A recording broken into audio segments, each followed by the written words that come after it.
Radhe Radhe. Hello everyone, let's begin with the new episode. शौर्य स्प्रा के होठों को और ही बढ़ रहा था, पर तभी वह रुककर स्प्रा की बंद आंखों को देखता है। शौर्य एक पल के लिए तो शौर्य स्प्रा की बंद आंखों को देखता रहता है, क्योंकि चेहरा बहुत ही ज़्यादा फ्रेश लग रहा था। शौर्य स्प्रा के होठों को देखता है तो उसके अंदर जैसे आग सी लगती है, ऐसी आग लगती है जिसे बुझाना स्प्रा इतनी आसानी से बुझा नहीं सकती थी।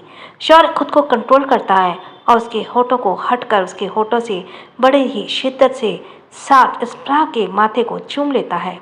स्प्रा झट से अपनी आंखें खोलती है और वह सिर उठाकर शौर्य को हैरानी से देखती है और शौर्य स्प्रा की आंखों को देखते हुए कहता है, क्या हुआ? तुमने किस करने को कहा?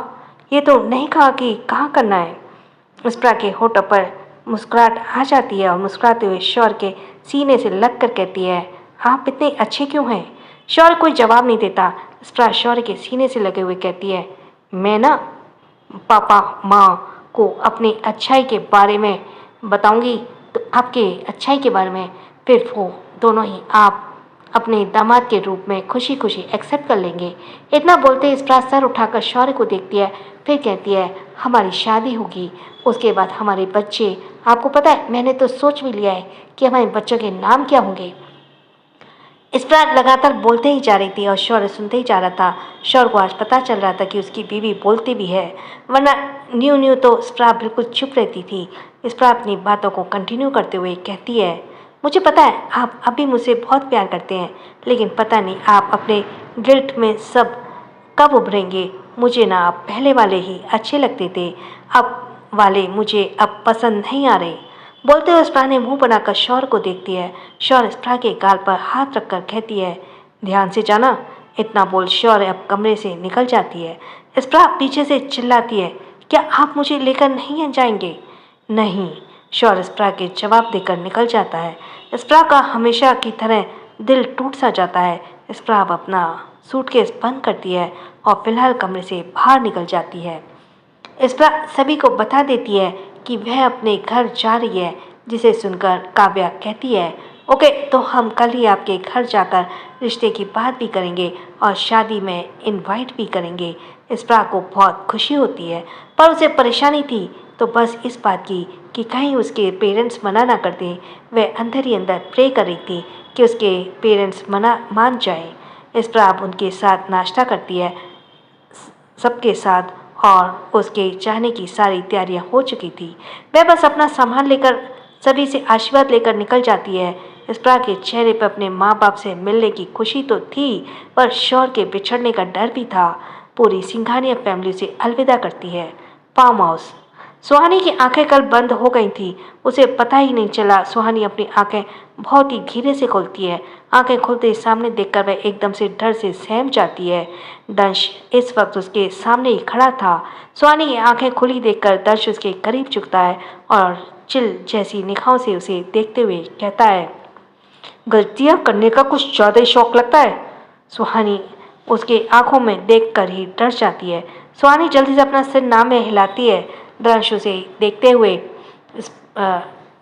हुए कहता है, अगर शौक नहीं है तो तुम पूरी रात मेरे बेड पर क्या कर रही थी? सुहानी को बहुत ज़्यादा डर लगता है। दंश अपना पैर अब बेड पर रखता है और फिर उसके चेहरे के करीब झुककर कहता है, मेरे बेड पर सोने का हक किसी भी लड़की को नहीं है, और जो सोता है उसका कसम मैं बहुत अच्छे से पूरा करता हूँ। अब गलती की है तो सजा तो मिलेगी ही। सुहानी उसकी बात सुनकर पूरी तरह से डर जाती है। सुहानी की आंखों में आंसू बहने लगते हैं और रोते हुए कहती है, I am sorry sir, please please मेरे साथ ऐसा मत कीजिए। मेरी आंखें अपने आप लग गई, मुझे माफ़ कर दीजिए प्लीज़। दर्श सुहानी को रोते हुए चेहरे को देखता है और फिर बिना भाव के कहता है, just shut up your mouth. मुझे मेरे सिवाय किसी की आवाज़ पसंद नहीं। सुहानी जल्दी से अपने हाथ पर मुंह पर हाथ रख लेती है। दंश अपना पैर बेड से हटाकर कहता है, एक पूरी रात तुम मेरे बेड पर सोई हो, इसकी सज़ा तुम्हें आज रात मिलेगी, और कल सुबह अगर मेरे बेड पर दिखी तो मैं तुम्हारे साथ क्या करूँगा यह मुझे भी नहीं पता। इतना बोलते ही दंश सुहानी को देखता है और फिर कमरे से निकल जाता है। उसके जाते ही सुहानी जोर जोर से रोने लगती है। सुहानी रो ही रही थी कि तभी फर्श पर गिरे कपड़े पर से उसे रिंग की आवाज़ आती है। सुहानी बेड से उठती है तो एकदम से उसकी चीख निकल जाती है।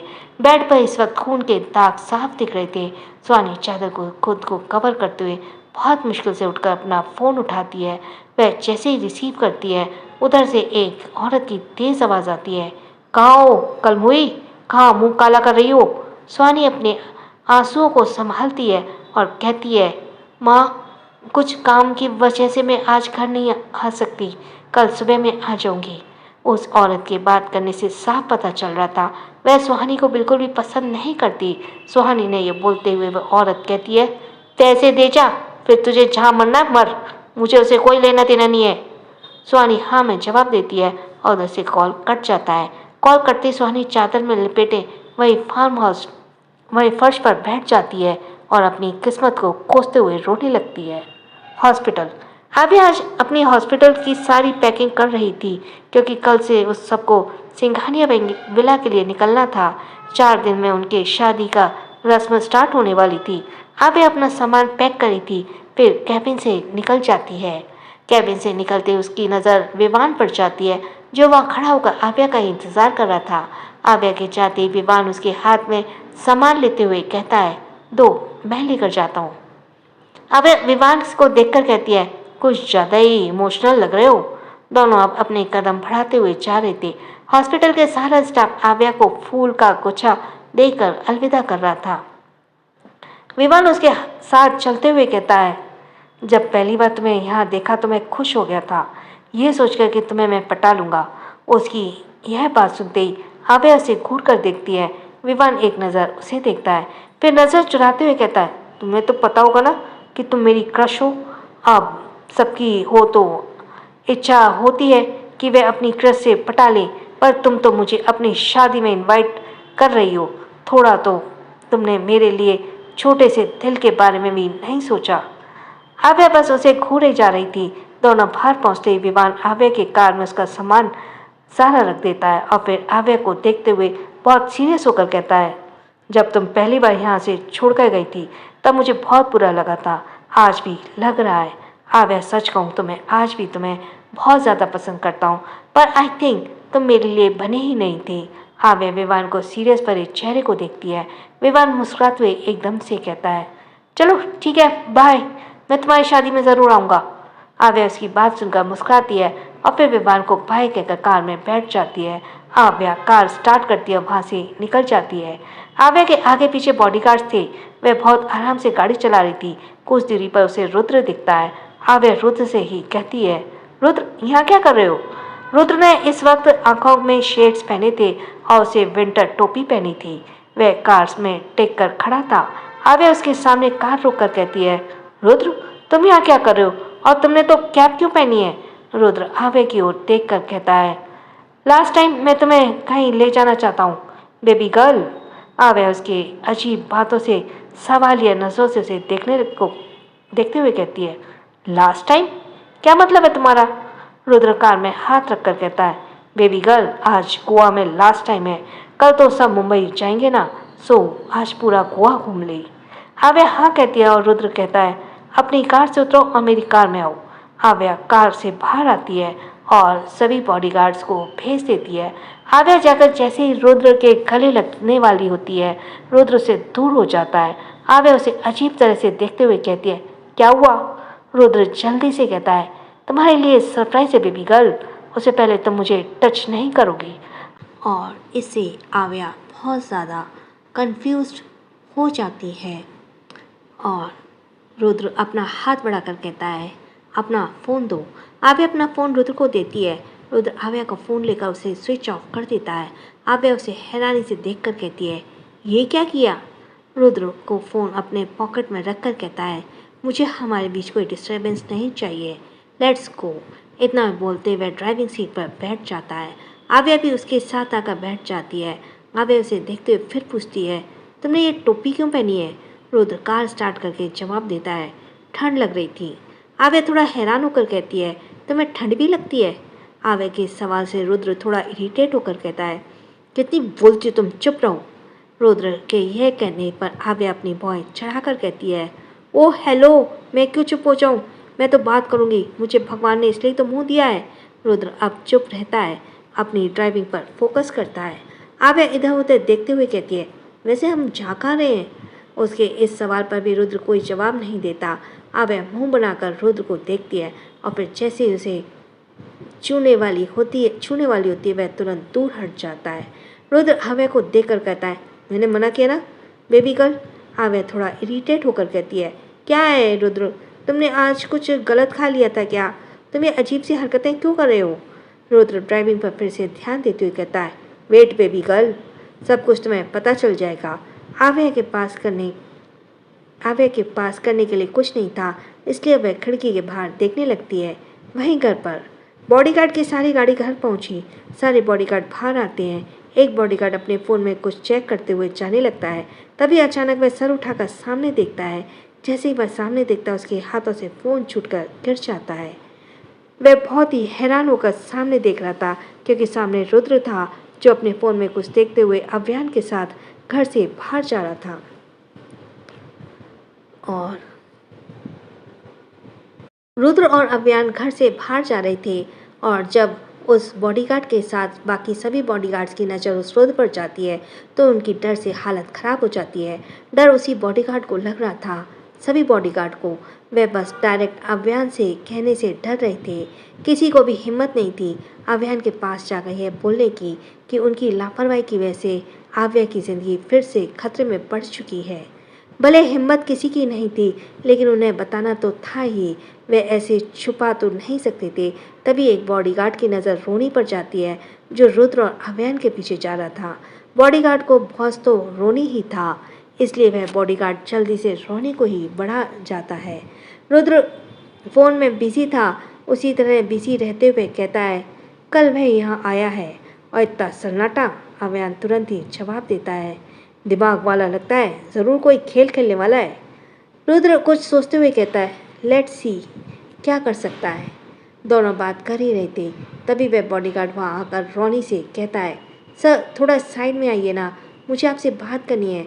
रोनी सर उठाकर बॉडीगार्ड को देखता है, फिर हाँ कहकर साइड में जाने के लिए एक कदम बढ़ाता है। अभियान उस बॉडीगार्ड को डरे हुए चेहरे को बहुत अच्छे से नोटिस कर पा रहा था। अभियान चारों तरफ नज़र डालता है, फिर एकदम से उसके एक्सप्रेशन चेंज हो जाते हैं। अभियान एकदम से अपनी कोल्ड वॉइस में कहता है, स्टॉप। अभियान की आवाज़ सुनते ही बॉडीगार्ड के साथ रोनी भी रुक जाता है। रोनी पीछे मुड़कर अभियान के सवालिया नज़रों को देखता है। अभियान उसके कदम बदला कर बॉडीगार्ड के पास जाता है और उसे अपने डार्क नज़रों से देखते हुए सीरियस होकर पूछता है, व्हाट हैपेंड? बॉडीगार्ड का मुंह पूरी तरह से बंद हो जाता है। अब रुद्र भी सिचुएशन को समझने की कोशिश कर रहा था। वह बॉडीगार्ड कुछ पल तो चुप रहता है और फिर डरते हुए अपना मुंह खोलता है, बॉस वो मैम को कोई ले गया। अभियान जैसे ये सुनता है, उसकी आंखों से जैसे खून उतर जाता है। अभियान कुछ भी कहता उससे पहले रुद्र बॉडीगार्ड के कॉलर को पकड़ लेता है। रुद्र के आंखों में इस वक्त बहुत ही खतरनाक दिख रही थी। वह बॉडीगार्ड को देखते हुए सर्द आवाज़ में कहता है, तुम लोग क्या मर गए थे? कौन ले गया उसको? इस पर बॉडीगार्ड बहुत ज़्यादा डर जाता है और वह फिर से हकलाते हुए कहता है, वो आप ही थे, हमने बहुत अच्छे से देखा था, मैम आपके साथ ही गई, मेरा मतलब है कि वह आपकी तरह ही दिखता है। रुद्र उसकी बात सुनकर झटके से बॉडीगार्ड को छोड़ देता है, जिससे बॉडीगार्ड लड़खड़ा कर गिर जाता है। रुद्र का फेस इस वक्त काफ़ी ज़्यादा डार्क था। वह कहता है, इसका मतलब वो मेरी तरह दिखता है। अभियान भी अब बहुत ज़्यादा सीरियस हो जाता है। किसी को भी पता नहीं था कि रुद्रांश कैसा दिखता है, और ना ही उसकी लोकेशन किसी को पता है। वहीं दूसरी ओर रुद्रांश आव्या को शिप पर ले आया था। आव्या शिप को देखते हुए कहती है, इतने बड़े शिप में हम दोनों ट्रैवल करने वाले हैं। इतना बोलकर वो थोड़ा सोचती है और फिर खुश होकर कहती है, वाओ कितना मज़ा आएगा। रुद्रांश आव्या को बार बार बोलने से बहुत ही ज़्यादा इरिटेट हो जाता है कि उसकी इसे बकर बकर पसंद नहीं था। आव्या जल्दी से शिप में ऊपर से नीचे पानी को देखते हुए कहती है, अमेजिंग, क्या नज़ारा है। आव्या पीछे मुड़कर रुद्रांश को देखती है, जो उसे ही देख रहा था। आव्या आगे बढ़कर रुद्रांश को गले लगा लेती है। थैंक यू, मुझे सच में बिल्कुल भी अच्छा फील नहीं हो रहा था, लेकिन आव्या फटाफट बोलती जा रही थी। वे अचानक ही रुक जाती है। आव्या को बहुत ही अनजाना सा एहसास होता है। वह द्रांश के कोट की स्मेल करते हुए द्रांश को देखते हुए कहती है, रुद्र, तुमने आज कोई नई परफ्यूम यूज़ की है? तुम्हारी खुशबू तो ऐसी नहीं है। द्रांश की आंखों को अब तक गॉगल्स ने छिपा रखा हुआ था। आव्या बहुत ही गौर से द्रांश की बॉडी को नोटिस करती है। द्रांश की बॉडी, हाइट, चेहरा और फीचर सेम रुद्र की करें थे। आव्या बहुत ही ज़्यादा कंफ्यूज थी। आव्या एकदम से अपने कदम पीछे करते हुए कहती है, तुम रुद्र नहीं हो सकते। जो एहसास मुझे रुद्र को छूने से होता है, वो एहसास तुमने छूने से बिल्कुल भी नहीं आ रहा। कौन हो तुम? आखिर में आव्या बहुत तेज आवाज़ से पूछती है। द्रांश अपने गॉगल निकालता है तो आव्या के होश उड़ जाते हैं, क्योंकि वह सच में रुद्र नहीं था। रुद्र की आंखें और द्रांश की आंखें बहुत ही अलग थीं। द्रांश अब अपने कैप को निकालता है। द्रांश के हेयर स्टाइल बहुत ही ज़्यादा अलग थी। आव्या हैरानी से कहती है, कौन हो तुम और मुझे यहाँ लेकर क्यों आए हो? आव्या पूछते हुए रेलिंग से सट जाती है। द्रांश आव्या को इतना हैरान देखकर खुद भी एक्टिंग करते हुए कहता है, बेबी गर्ल, तुम मुझे पहचान नहीं पा रही हो। I am your fancy baby girl. देखो, मैंने अपना हेयर स्टाइल और आंखें चेंज कर ली हैं। यही मैं तुम्हें दिखाना चाहता था। यही तो सरप्राइज था। बोलते द्रांश आव्या की ओर बढ़ गया। आव्या उसे आगे आता देखकर बहुत ही जोर से चिल्लाती है, अपनी बकवास बंद करो। तुम्हें क्या लगता है कोई बेवकूफ़ हूँ जो रुद्र को पहचान नहीं पाऊंगी? मुझे बेबी गर्ल बोलना बंद करो। द्रांश बस उसकी ओर ही बढ़ता जा रहा था। द्रांश फिर से कहता है, baby girl, you are really a cute little girl. Aavya उसके बार बार बेबी गर्ल बोलने से इरिटेट हो रही थी। आव्या इरिटेट होकर चिल्लाती है, मुझे बेबी गर्ल बोलना बंद करो। द्रांश मुस्कुराता है। द्रांश अब आव्या के बिल्कुल करीब पहुंचता है। वह जैसे ही आव्या के करीब आता है, आव्या उसे एक लात मारती है, लेकिन द्रांश पर थोड़ा भी असर नहीं होता। आव्या उसे वैसे की वैसा खड़ा देखकर कुछ पल हैरानी से देखती है। फिर कुछ सोचते हुए अपने पैर से द्रांश के पैरों पर मारने को होती है, पर उससे पहले द्रांश उसके पैरों को फंसाकर एकदम से आव्या को पीछे से पकड़ लेता है। आव्या छूटने के लिए छटपटाती है।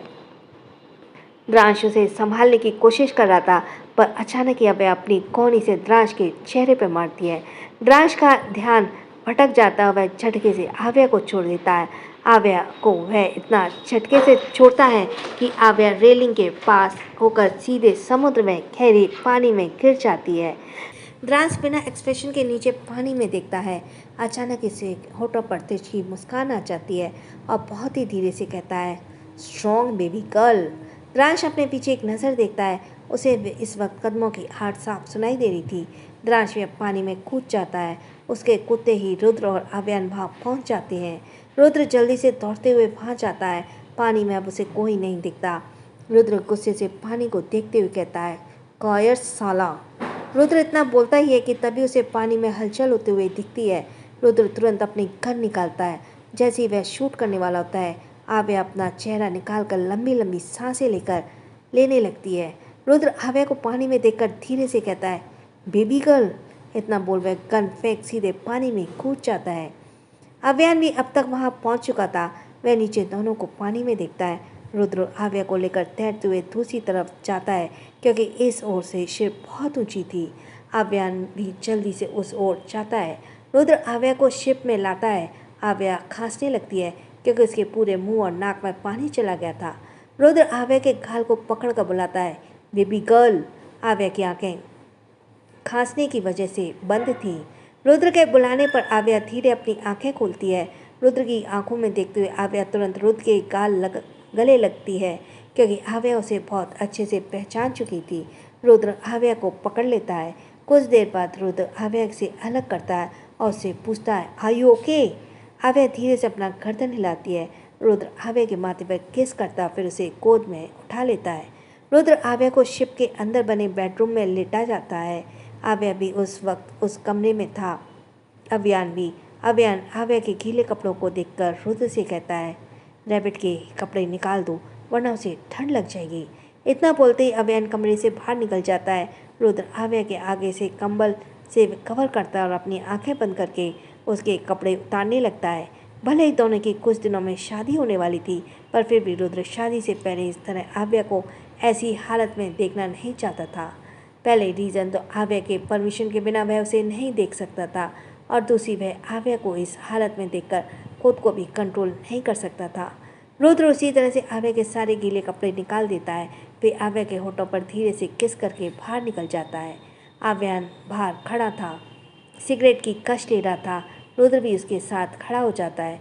रुद्र आव्यान को सिगरेट को खुद लेता है और सामने देखते हुए कहता है, जल्द से जल्द मुझे मेरी बेबी गर्ल चाहिए, जल्द से जल्द मुझे मेरी बेबी गर्ल चाहिए। वो मुझे टारगेट करते हुए हमेशा बेबी गर्ल पर अटैक कर रहा है।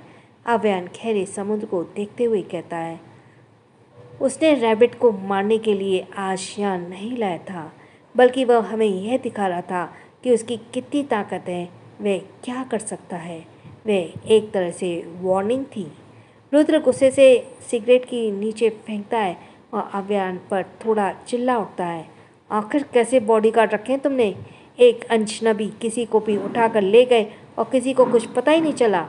आव्यान, यूँ ना तुम बेबी गर्ल को सिक्योरिटी में बहुत ज़्यादा लापरवाही कर रहे हो। ये तुम दूसरी बार है जब बेबी गर्ल को इतना खतरा आया। अगर संभाली नहीं जा रही है तो मैं उसे अपने साथ ले जाऊंगा। मैं उसे खतरे में तो क्या, उसके ऊपर खतरे का साया तक पड़ने नहीं दूंगा। आव्यान रुद्र को चिल्लाता हुआ देखते हुए कहता है, हाँ मुझे पता है तुम उसे खतरे से कैसे बचा कर रखोगे। I know very well, I know very well तुम रैबिट को कैद करके नहीं रख सकते। और आजकल इतने ऐड आने लग गए, नहीं रख सकते। रुद्र इतना बोलते हुए आव्यान बहुत ज़्यादा सीरियस हो जाता है। रुद्र तुरंत कहता है, तो क्या तुम्हारे जैसे उसकी जान को बार बार खतरे में डाल दूँ? आव्यान बहुत ही सीरियस होकर कहता है, उस पर खतरे की वजह तुम हो तो तुम ही उससे दूर हो जाओ ना। So please I am sorry, आज के डिस्टर्बेंस के लिए ट्राई करूँगी, नेक्स्ट टाइम नहीं हो। Sorry please. Thanks for listening. छोटों को प्यार, बड़ों को सम्मान। राधे राधे।